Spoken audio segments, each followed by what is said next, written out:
વડોદરા શહેર પ્રાંત અધિકારીશ્રીની કચેરી સંબંધિત કામકાજ માટે અરજદારોએ હવે કોઠી કમ્પાઉન્ડ સ્થિત જૂની કલેક્ટર કચેરીએ જવાનું રહેશે। વડોદરા શહેર પ્રાંત અધિકારીશ્રીની કચેરી અત્યાર સુધી નર્મદા ભવનના 6થા માળે કાર્યરત હતી, જે હવે જૂની કલેક્ટર કચેરી ખાતે સ્થળાંતરિત થઈ ગઈ છે, તેમ વડોદરા શહેર પ્રાંત અધિકારીશ્રીની વી.કે. સાવળે જણાવ્યું છે।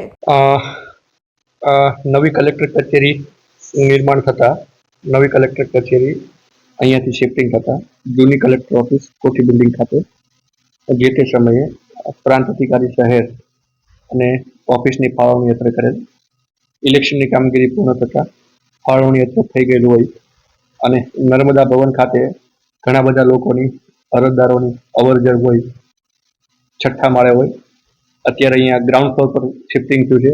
આથી વડોદરા શહેરના તમામ શહેરીજનોને જાણવા જોગ વિનંતી છે કે જે કંઈ પણ કામ સિટી પ્રાંત વડોદરા શહેરને લગત હોય તેના માટે હવે નર્મદા ભવન 6થા માળના બદલે આજથી શહેર પ્રાંત કચેરી કોઠી બિલ્ડિંગ ગ્રાઉન્ડ ફ્લોર પર બેસવાની છે।